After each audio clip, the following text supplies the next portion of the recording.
Hey everyone, this is Jen and Jen's dog. You're watching BPD Woman. On today's video, we're going to talk about abuse. What to do if you're being abused and what to do if you are the abuser. This is going to be a heavy topic, and I want to very much stress that there is no blame gaming here. There is no shaming here. This is a channel that offers positive solution-based approaches to recovery, and that's what you're going to get today. So let's get into it. My name's Jen. You're watching BPD Woman. On this channel, you will learn how to more effectively live and manage with your borderline or your CPTSD, or become more effective if you're a highly sensitive or emotionally dysregulated person.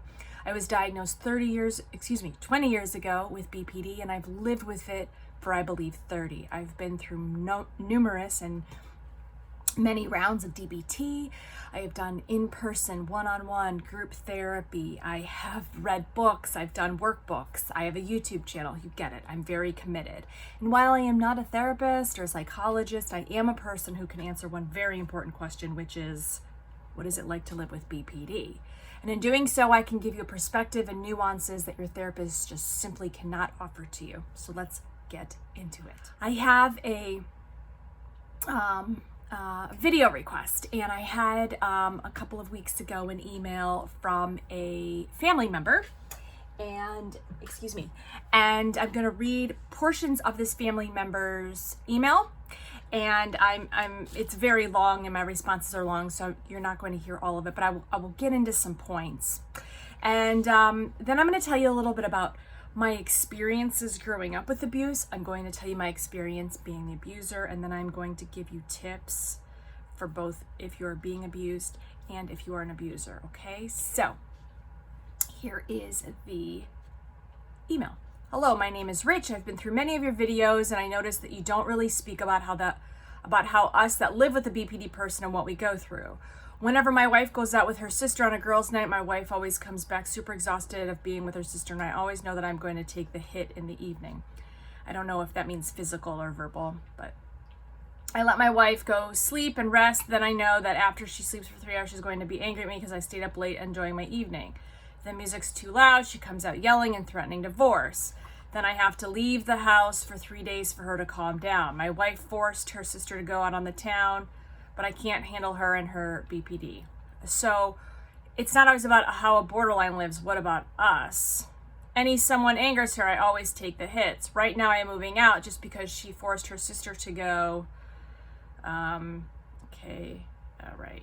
So I replied, so this kind of goes on. And so I replied, thank you. I do have at least half a dozen videos targeted family members or loved ones. And there's a playlist, and it's entitled Vids for the Family, Resources Just for You. So please give that a check out. There's a playlist entitled Tools and Videos for the Family. There's also a lengthy video that speaks directly to the family. If you haven't checked those out, they may be of interest. My focus of my channel is helping those with borderline achieve more effective lives, using the skills that they've learned and turning them into something practical and useful so they can go on and lead more calm, effective lives and upheld relationships. There are also several texts and resources that I recommend for family in a video I created, and here's another link, resources and tools.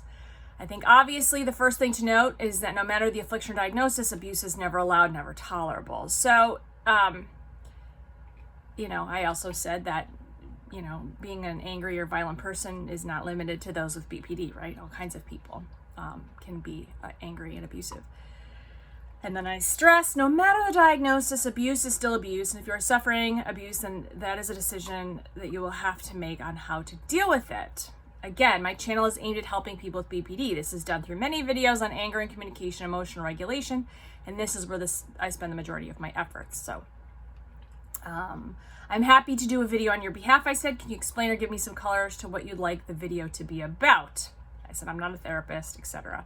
I also said, if your partner is violent or is abusive, I said, obviously calling the police is a justifiable response. Oftentimes these behaviors or situations are lived down off the vacuum and shielded from others. When the police become involved, it can often serve as a wake-up call, which I do agree with. Again, thanks for the email. Please do email me back on a specific video requests. Okay, so he says, thanks for getting back to me. The video can be, this is his response now. The video can be about if a person has BPD and they have someone in their lives that loves them and the person with BPD is constantly sabotaging and destroying their relationship. In other words, one person, me, is very loving to her and does make mistakes, but most of the mistakes are due to the person fighting, putting the other person down, turning the other people against you, what's happening behind doors. Somehow I'm the jerk when we go out. Okay. So, and then he goes on to say how the wife, accuses him and the wife never is happy. Okay. So the first, let's get into this. So first of all, I am not a therapist, so we've established that many, many times. If you are being abused, if you are abused, I'm going to give you tools and resources of people to check out. Obviously, the first thing that you would make sense is to find a trusted mental health professional or an anger management program, and there are many. Okay, so, very short here, people with BPD grew up in very traumatic backgrounds, and that is not a pass to be an abusive person. No one's diagnosis or upbringing is ever a pass to do anything abusive to others. However, if you learn English, you learn to speak English. If you grow up learning sign language, then you learn how to sign. And if you grow up with abuse, then that becomes your norm. And so I witnessed incredible, lengthy decades of abuse. My mother trying to flee, her husband, my father, that was trying to choke her to death. I have witnessed drug overdoses. I have witnessed plates being smashed. I have been hit. My mother has been hit. Okay. And when I got out of the house and I got into college and I got into my own relationships, I started hitting men. Okay. And black eyes, fights. I was completely out of control. I was on drugs. I was drinking. I wasn't in control of myself. The police were called many times, right? And at one point, I got arrested. I got arrested for domestic violence. And my ex did not want me to go to jail. He did not want me to be arrested. But I was put in handcuffs and he was crying when I was taken out and I spent a night in jail. And that made me never want to go to jail again. Okay. So eventually the case was dismissed. This is over 20 years ago now. This is a very, very long time ago. Now, so that's sort of my very, in a nutshell, what happened to me growing up and then how I came to be abusing others in relationships. So how did I get help for the abuse, being an abuser? Well, it took a really long time, and I'm talking years. And, just like with DBT or any skill that you learn, you don't learn it the first time. You have to keep going back and repeating it and relearning it until it becomes a muscle memory. And eventually, with enough practice, you'll replace the ineffective abusive tactics with more effective safe tactics. And how did I do that? A lot of therapy. I did a lot of anger management classes. I've listened to other people's YouTube channels, and there is one, I'll put up a link. His name is Dr. Christian Conti. He's a PhD. He has really approachable, easy to digest, short videos on YouTube. And they're very helpful. I find them very helpful. Obviously, working with a therapist, reading books on abuse and the effects of abuse, and acknowledging the abuse that I went through. That's a big one. Oftentimes we're so not focused on ourselves because why would we be? We were always told to not validate what we were feeling. Now, there are many different kinds of abuse. What are they? Well, obviously, the most the most common form of abuse that you're probably familiar with is physical violence, right? So hitting, throwing plates, slamming doors. Yes, slamming doors and stomping around the house is a form of abuse. Verbal abuse, put downs. You're not smart enough. Why do you think you could do that? You don't look good enough. You're not pretty enough. Then there is psychological abuse. And so that would be silent treatment. Someone that's physically not speaking to you, or they're ignoring your text. That could be gaslighting. That didn't happen. That's how we got BPD, isn't it? A big thing was gaslighting. That didn't happen to you. Why do you think that happened to you? And then over time, you're invalidated to such a point that you couldn't even trust your own perceptions of reality. And so here you are now, you find yourself trying to sort through the emotional wreckage of having BPD. Stonewalling, refusing to talk to someone, So these are all forms of abuse. Now, if you're being abused, what do you do? The first thing that I suggest if you're being abused is confide in someone and document the abuse. And I suggest a trusted healthcare professional, not involving a bunch of people, a couple trusted, preferably, as I said, a mental health professional. So documenting the abuse. I was being sexually harassed in a workplace once. I documented every leer that guy gave me, every rude joke that he told, every weird comment. I wrote that all down. And then when I took it in, I was like, here you go. Here's a pattern of abuse. And they were like, wow, this is really compelling. So it also serves as a purpose to validate yourself, right? Oftentimes when you're living in these sort of clouds, you are not seeing clearly. And so when you see a pattern, right, you're like, wow, this is really happening and this is not okay. Second is setting boundaries with the person that is abusing you. Obviously, this can be a bit easier if it's just somebody who lives in your condo building, or if it's someone at work, right? You can enlist HR, you could avoid that person. If there's a certain person in your friend group that you find is always being verbally abusive, you can avoid conflicts with them by not attending, or calling them out on their behavior, or enlisting someone else to help set boundaries. But if it's someone that you live with, obviously this is really what we're focusing on here and what we're talking about with Rich's email. So if you're being abused, then you need to set boundaries, right? So if that person hits you, you're going to call the police, okay? If that person breaks a plate, you're going to leave the house and you're going to stay somewhere else for the night, right? Coming up with the list of boundaries, that's up to you, but they are boundaries that you're going to follow through with, and you're going to address boundary violators early. And I've done a video recently about boundary violators and how to deal with them, so please check that out. The key here is being serious about enforcing these boundaries. 3, make a plan if you need to leave. And this goes into step 4, which is if you have children involved, they come first. So if there's abuse going on, they're your top priority and you become the second priority. So you need to get those children out of that house, or you need to get the person that's abusing out of that house. If that means calling the police, do that. Okay, your children or you or your spouse, your girlfriend, boyfriend, they may be upset with you temporarily, but it's the children's interests that are really at play here.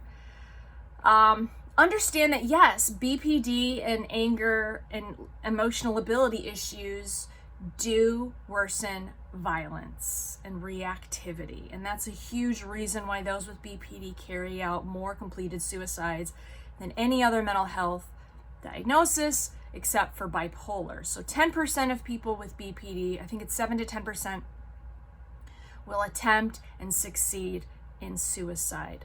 So the emotional ability, the reactivity, and the anger, and as it builds and builds, there is a greater chance that there will be an act of violence. So that is something to be aware and attuned to.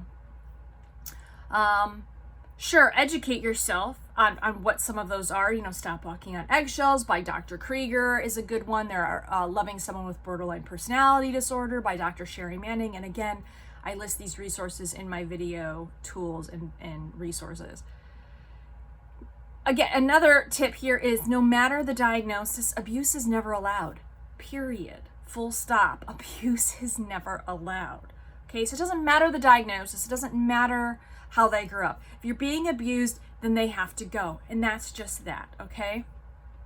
And the last part here is honestly is acknowledging your part in it. A lot of things that I pulled from Rich's email and Rich, you've asked me to address this, so I'm addressing this, is that it seems that Rich really doesn't take any responsibility for his part in this. There are always two sides to these types of interactions.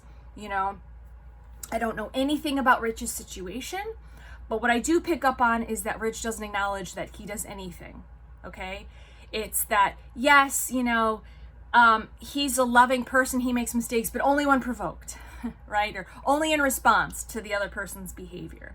This is a very common thing that I hear out of people that aren't willing to take responsibility for their role in a relationship. And if you are in an abusive relationship, then I'm here to tell you that you are contributing to it, even just by proxy by staying. However, more importantly, if you are gaslighting, if you are codependent, if you are an enabler, right? So if you're, you know, giving money to somebody who won't refuse to get a job, if they're hitting you but you never call the police, you're enabling them to continue that behavior, and that is completely 100% unhealthy. Everyone is accountable for their partner relationship, and if you hear someone say, well, I only react, you know, I've never done anything wrong, I'm a victim, I've only acted out of response of the other person, then that is a sign that someone isn't taking accountability, and that's a huge red flag. And remember that oftentimes borderlines get into very codependent relationships, and that generally looks like a codependent and it could be a borderline and a narcissist, right? It could be two borderlines together. It could be a very responsible person and a drug abuser. Some men and women, they like to take on very weak people because they know they won't leave, you know? So someone is never innocent and one is the perpetrator. That's just not how it works, okay? So what if you're the abuser? What if you are the one throwing the punches? What can you do? What are my tips for you? Well, the first obviously is to get professional help, and that's anger management classes. There's Dr. Christian Conti. I recommend him. He's on YouTube. If you are taking substances, if you're drinking, substance abuse cessation, or some kind of program that helps you get clean. When I was at my most violent, I was smoking weed and I was doing drugs and I was drinking. Okay. Second is learning those. So all of those things just perpetuate and they increase your emotional reactivity, and they're just simply not helpful. And not only are they not helpful, but if you're taking antidepressants, they're counteracting your antidepressants. Learn where this anger comes from. Okay. Were you abused? It's time to do a really deep inventory of where you learned these patterns, why you act on these patterns. You're probably not even thinking about why you act on these patterns. Develop new tools. Again, you can do this through one-on-one therapy. You can do this with substance abuse programs. You can do this with anger management programs. And like I say in all of my other videos, there are no overnight solutions to this. This is going to take a really, really long time to reverse. So you're going to have to be okay with that. You're going to have to learn to accept the responsibilities of your actions. This could mean jail, probation, the loss of a job or custody of your children, the loss of a relationship. Think before you act. When you're in a regulated state, think about all of the things that could come out of you reacting through road rage, through throwing a punch at your husband, to breaking plates in front of your children, to having a shout down at work. Think before you act. Think if that's really worth it. I guarantee it's probably not. And just like I said in my previous tip about if you're being abused, reevaluate your relationship choices and your dynamics. And we repeat the patterns we know. So if you grew up with an abusive father, or if you had an emotionally not present mother, you might find yourself in that situation now. Those situations are only contributing to the behaviors that you have come to know. That doesn't mean that gives you a right to be abusive, but it does perpetuate the pattern. And if you're trying to break the pattern, then I recommend breaking out of this pattern. My name's Jen. You've been watching BPD Woman. Please share your comments and thoughts below. Please remember not to shame yourself. I know, because I've lived with a lot of shame of what I've done and what's been done to me, but it's okay. It's just going to take time. And until I see you next time, in everything you do, please be effective. Bye-bye.